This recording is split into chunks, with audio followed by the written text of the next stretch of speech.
You know what? It's time to do a game pickups video because I haven't kept you guys really abreast of what I've been picking up and what games are in my collection now. So to remedy that, two things. I'm going to be on top of this from now on. Number two, I actually picked up one of those little action cameras. It's the Insta360 Go 2, and I've been playing with it and getting the tools and stuff that I need for it. So whenever I go into a retro game store, that will be on me, and it's just something really small and discreet that I can pull out and just like record what I'm looking at and stuff like that. So there'll be more videos of like random store searches and pickups and stuff like that. I like doing those kind of videos. I like sharing that stuff with you guys, and I'm going to try to talk to some store owners and see if we can actually do some videos on actual specific stores in the Seattle and surrounding areas. So anyways, back to 2 videos ago, if you missed it, I unboxed this lovely little steel book here. This is the Doom Classic Collection. I have the Ultimate Edition in the box back here. As you can see, the shadow box actually has a window for the shadow box, and I didn't realize this when I did the unboxing. They actually have 2 holes on the side so you can flip the switch while it's still in the box, so I thought that was pretty sweet. Another steel book that I picked up, I got the Metroid Collector's Edition, and it comes with a steel book. And it actually comes with some pretty wicked art book that I'll take some footage of here in a little bit and post into this video, but yeah, no instruction manual. Typical Nintendo. But the inside's pretty cool. Okay, this one I just got a few days ago, and this is Wild Arms Reloaded. And I got this because they re-released the SNES version as well. This game's originally a Super Nintendo game. And if you're curious what it's like nothing else you've played. It's a Western style game, but a Western with like futuristic stuff going on. So imagine if the Wild West happened in like the year 2050 or something like that, is the best way I could describe it.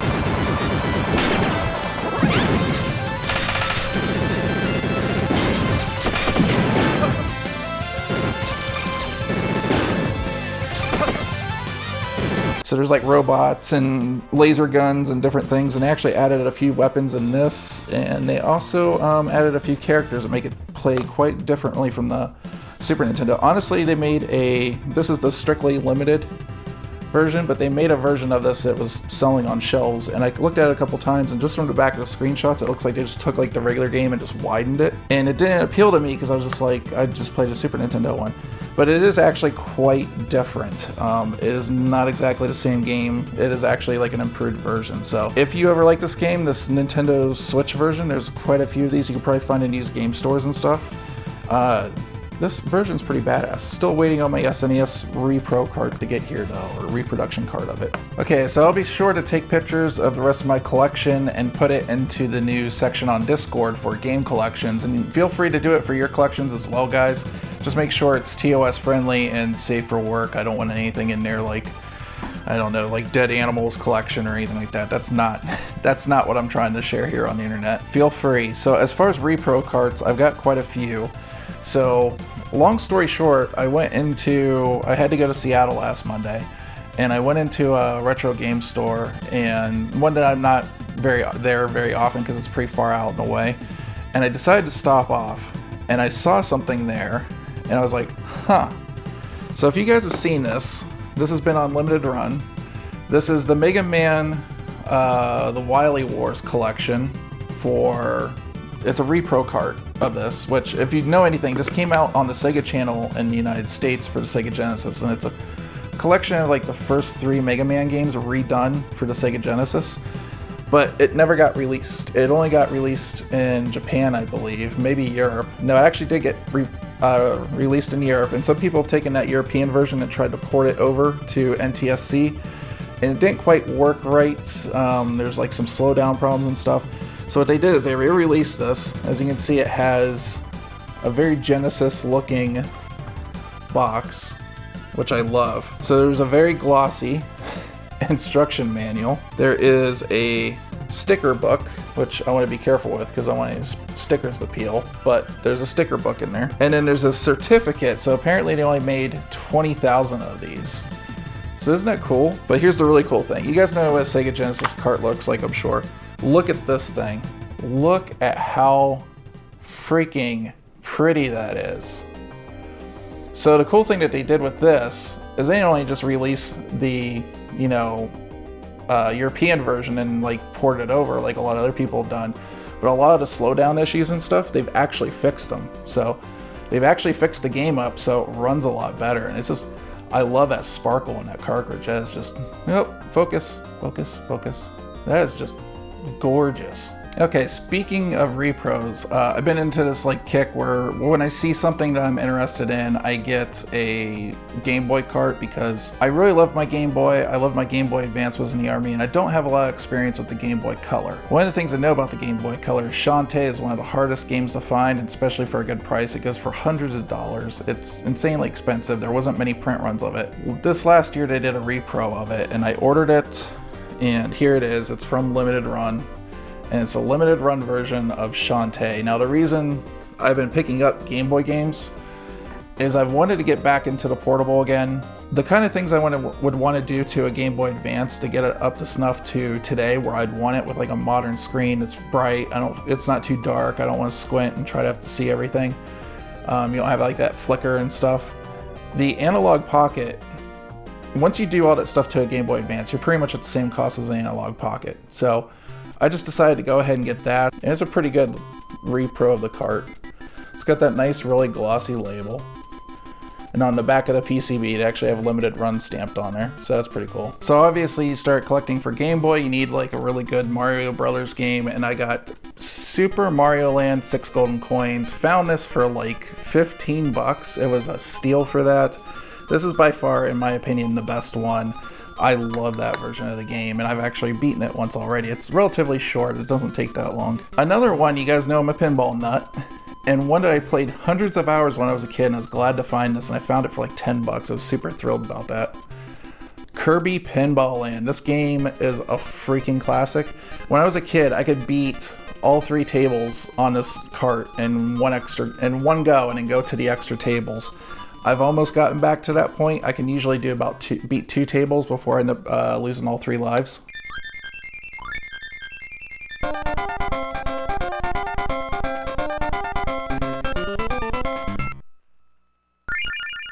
This one, Donkey Kong, was big on my list. I've only like rented this as a kid. I never owned it. I didn't know about the extra levels and stuff like that right away. So there is, like, once you get past the first 4 levels of the original arcade, there's a whole world that opens up, like Mario World. The game starts to play a little bit differently. There's like puzzle solving involved and all this stuff. This, by far, just like Elevator Action on the Game Boy, is the best version of Donkey Kong. This is insanely good. And the other thing claim to fame to this cart is this was kind of poster child for the Super Game Boy. And if you don't know what the Super Game Boy is, it's this guy. I found this for 20 bucks at one of my favorite places in Silverdale. This is Big Red's Games. Yeah, Big Red's Games is the place it's called.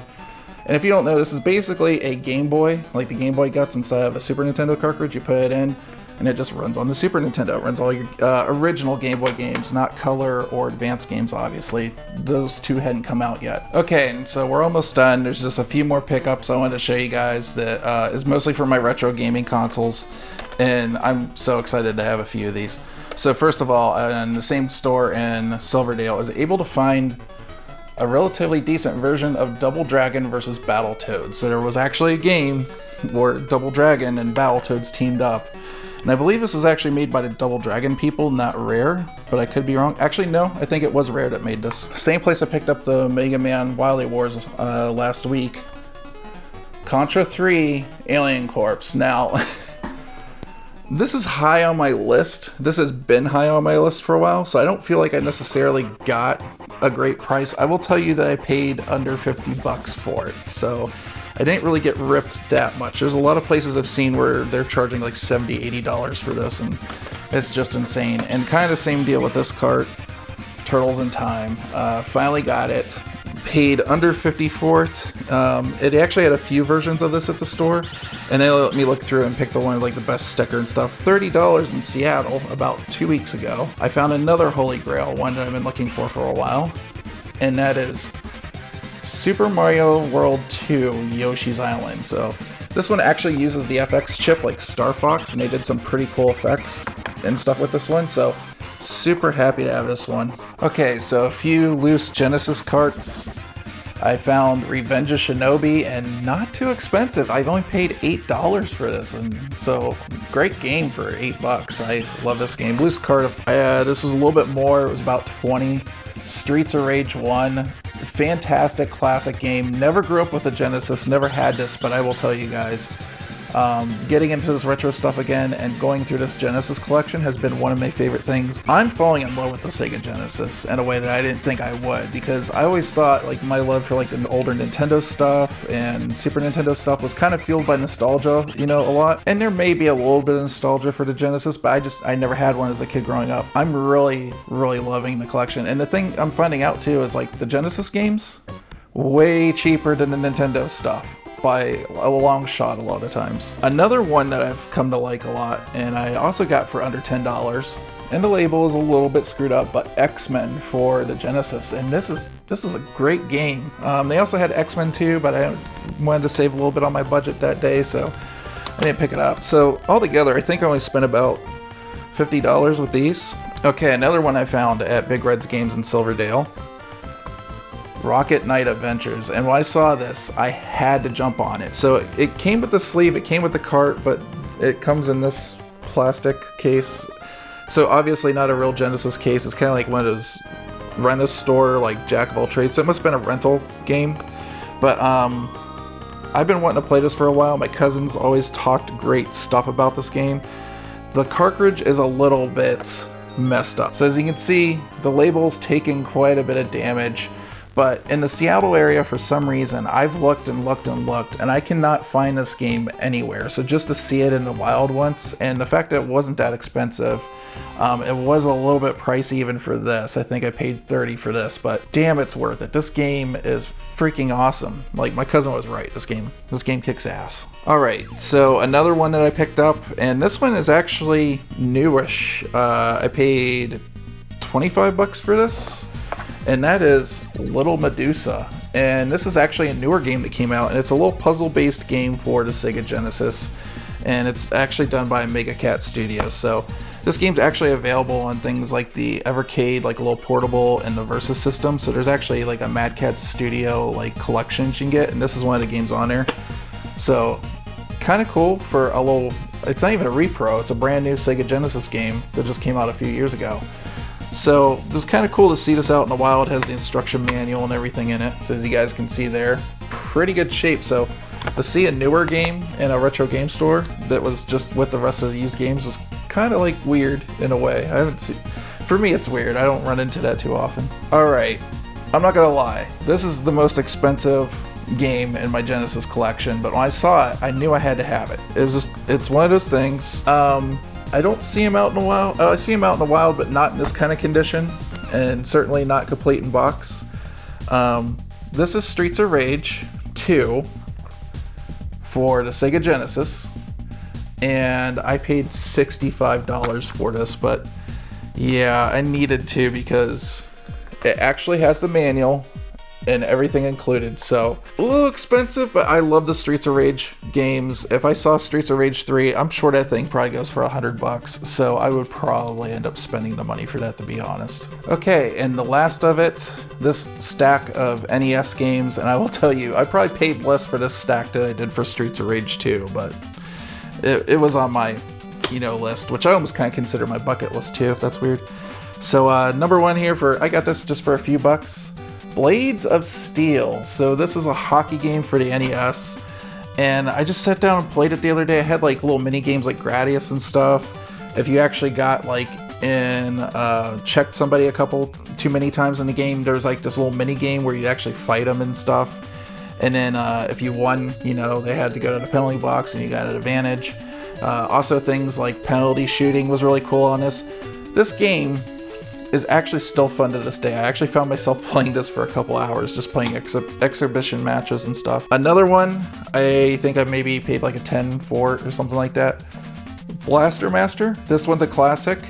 There is that new series now, Blaster Master Zero, which is essentially a remake of this in a lot of ways. I think those are way better than this, but it was relatively cheap, and the price of games keeps going up and up and up. So I wanted to pick it up before like something really weird, like it started becoming like $20, $30 instead of 10. Another one that's a really good one, and I only paid a couple bucks for this, was Burger Time. Burger Time's a classic. I actually have Burger Time on the II arcade back there. I love this game. It's just kind of quirky. It's a fun little, you know, it's simple rules like Pac-Man, just simple arcade game, but well worth it. And just when you want to kick back and just waste a couple of minutes instead of like a couple hours, I love these little games like this. I finally got it because this one I do keep seeing the price go up on it, and I happen to find it for $10 in another shop, and other shops are holding this for like 20 or something like that. It's like ridiculous. So Castlevania 2 Simon's Quest. So now my NES collection of Castlevania games is mostly complete. I still don't have the American version of 3, but I do have the Japanese version of 3, so that's good enough for me. If I happen to see Castlevania 3 for on the cheap, then I'll pick it up. Another one, and I only paid $5 for this, Pinbot. This is a video game version of the actual pinball machine Pinbot. And I'm just doing this thing where I'm just getting the pinball games if they're a couple bucks here and there, just because I like pinball and I like trying that stuff out. And the last one, I know I paid $8 for this, and I've actually found myself playing this for a couple hours. Once again, very arcadey game. But that is the NES version of Spy Hunter. Very fun game. I've gotten a lot further than I've ever been to before. And this just similar like when I picked up the original Turtles for NES. Like all of a sudden, like now I can get like much further in that game than I ever could before. That game was like stupid hard. This game always seemed stupid hard when we rented it, but now it's just like something clicked and it's like I'm picking it up now. So that's every game for the most part that I've picked up in the last 9 or months or so. If I missed anything, it'll be in my pictures in the collection in the Discord. So there's a link for the Discord down below. Put your collections in there. I hope to see what you guys have been collecting, and yeah, I will see you guys in the next video. Thanks for joining, thanks for watching. Until the next one.